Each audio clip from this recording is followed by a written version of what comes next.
Didukung oleh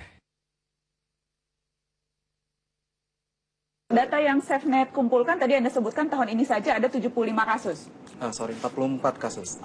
Di 2014 ada 44 kasus. 44 kasus. Dan itu memang meningkat dibandingkan dengan kita katakanlah 2013 atau 2012 yang Anda lihat? Iya. Pada waktu undang-undang ini muncul tahun 2008, kasus hanya 1 atau 2. Kemudian tahun 2013 itu menunjukkan satu tren, setiap bulan sumbangannya 1 kasus. Tapi 2014 luar biasa, langsung 1 bulan 4 kasus. Ada kasus-kasus lain mungkin yang menggambarkan bagaimana undang-undang ITE ini bisa dipakai untuk alat menekan?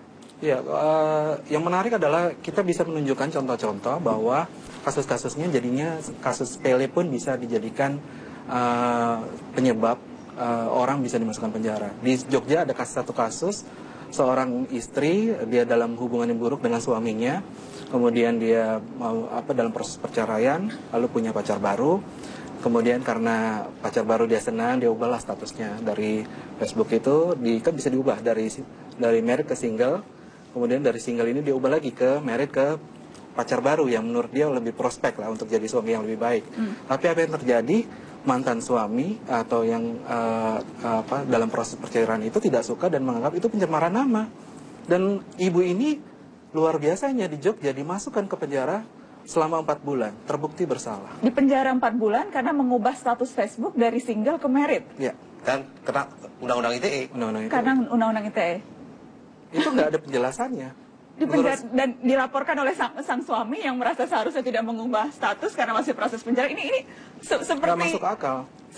Sama nggak masuk akal. Seperti lelucon begitu rasanya. Definisi pencemaran nama baik itu juga akhirnya semau gue. Mas Lukman, jadi kalau tadi bisa sangat subjektif, bisa sangat apapun dari perspektif orang yang merasa, wah ini hinaan terhadap saya, itu bisa menjadi sangat longgar. Ini pasal karet sesungguhnya, jadi kita bisa. Memang kan dasarnya dari pasal karet. Ya kan, pencemaran nama baik kan dari dulu itu, bahkan di KUHP juga disebut-sebut pasal karet. Banyak yang nggak suka kan, dan itu memang waktu itu dipakai penguasa untuk menjebloskan orang yang nggak disukai ke penjara.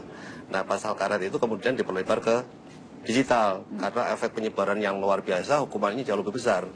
Celakanya ketika di Undang-Undang ITE ini, penjelasan detailnya nggak ada. Sehingga, ya sudah, terserah yang menafsirkan. Kalau polisinya dilaporin bahwa mengganti status menikah menjadi single kemudian menikah sama orang lain itu menyebarkan, ya kalau diterima ya dijalanin. Nah itu masuk penjara beneran. Memang aneh ini, makanya pasal itu hapus aja deh. Begitu ya? Iya. Anda langsung sampai pada kesimpulan pasal itu hapus saja? Hapus saja, memang dari dulu kan tuntutannya dihapus tuh banyak. Pasal itu aja, karena undang-undang ITE itu tujuannya kan untuk undang-undang transaksi elektronik kan, dan informasi.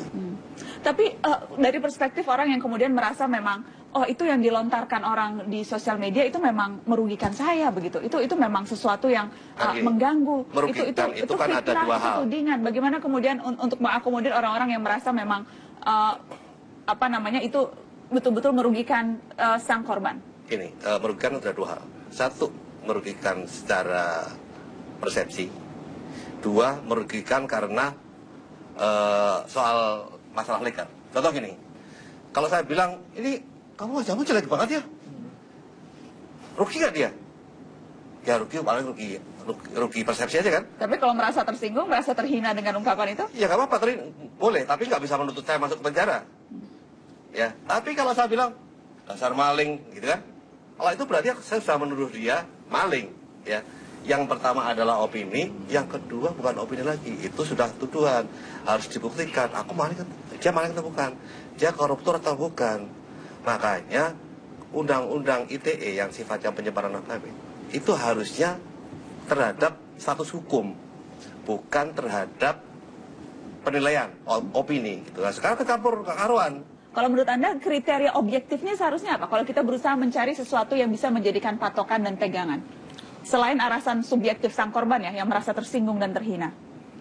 Sebenarnya pengaturan terhadap Undang-Undang ITE ini harusnya kembali ke semangat awalnya. Bahwa semangat awalnya adalah ini mengatur tentang transaksi elektronik. Jadi dan cybercrime. Jadi cybercrime di dalam konteks internet itu adalah pornografi, perjudian dan penipuan. pencemaran nama itu sebuah titipan yang dalam proses sejarahnya tidak pernah dibahas oleh tim perumus, kemudian tiba-tiba ada di dalam undang-undangnya. Jadi kita harus tahu bahwa konteksnya apa dulu. Siapa yang berkepentingan untuk menaruh pencemaran nama di internet ini pada waktu itu dilegalkan. Nah, kalau lihat kepentingan legalnya, siapa yang berkepentingan? Sepertinya orang-orang yang punya nama baik itu, what so called orang-orang yang sebetulnya punya kuasa. Sebagian besar tadi 35% tadi Anda katakan pejabat daerah, sisanya 37% pejabat daerah, sisanya nih siapa nih yang biasanya melaporkan dan menggunakan undang-undang ITE ini untuk menekan? Person ke person, tapi person ke personnya juga dalam konteks itu tadi, misalnya atasan ke bawahan.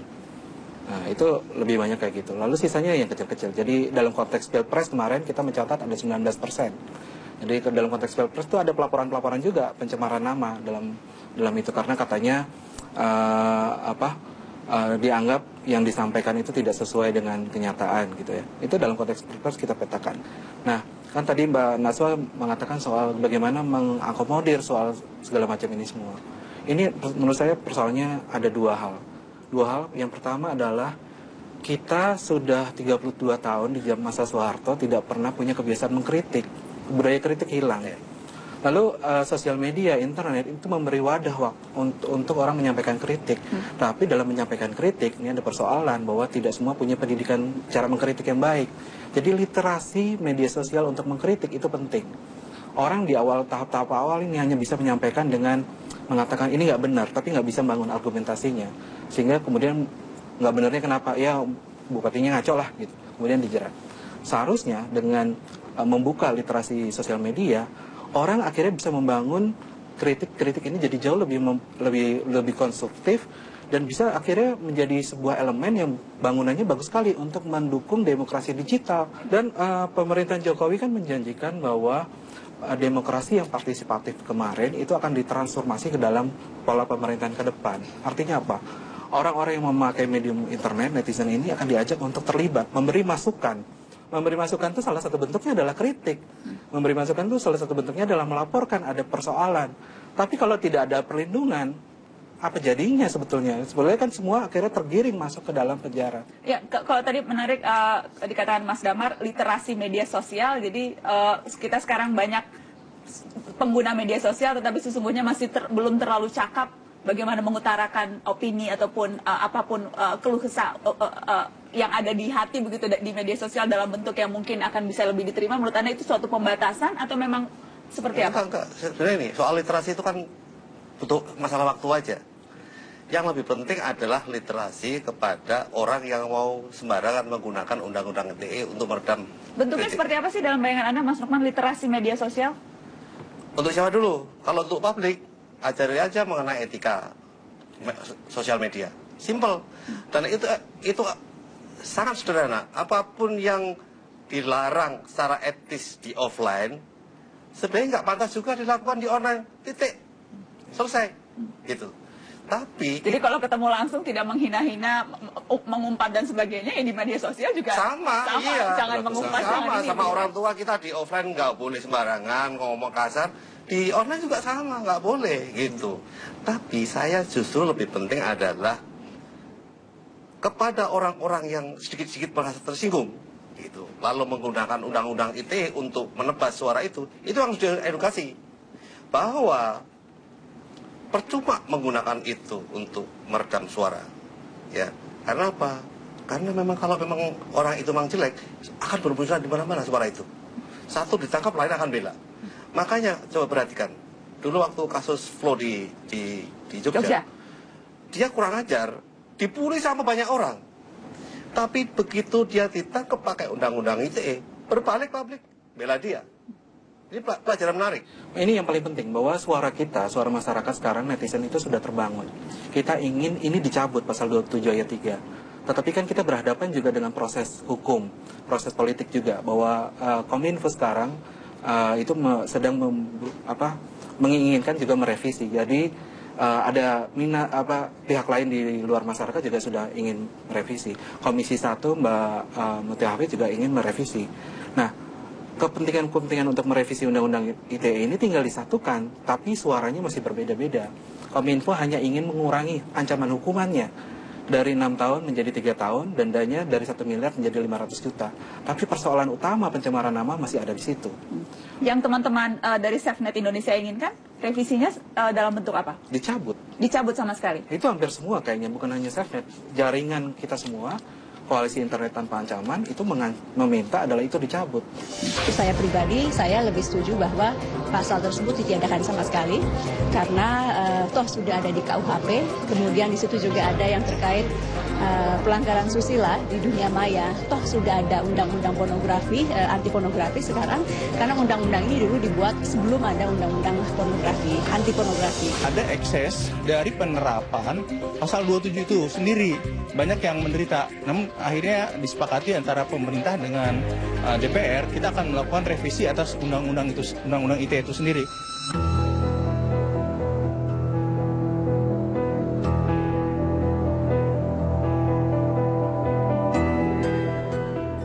Karena mulutmu adalah harimaumu, bersiaplah mengerkah kepalamu. Pasal karet masih merajalela, siap menerkam siapa saja. Internet membebaskan informasi dari pengekangan, tapi internet juga bisa memenjarakan. Kritik dan fitnah gampang dipukul rata oleh mereka yang tak mau mendengar suara berbeda. Dari aktivis hingga ibu rumah tangga, dari pegawai biasa hingga para pewarta. Kebebasan memang harus ada batasnya. Kebebasan tak boleh digunakan seenaknya. Tapi haruskah tiap kali tersinggung maka orang lain harus dikungkung? Kemerdekaan berpendapat dalam tekanan jika kritik dan kecaman dibalas pemenjaraan. Undang-undang ITE telah memakan banyak korban dengan dalih nama baik yang dicemarkan. Mesti segera direvisi demi sehatnya kehidupan berdemokrasi.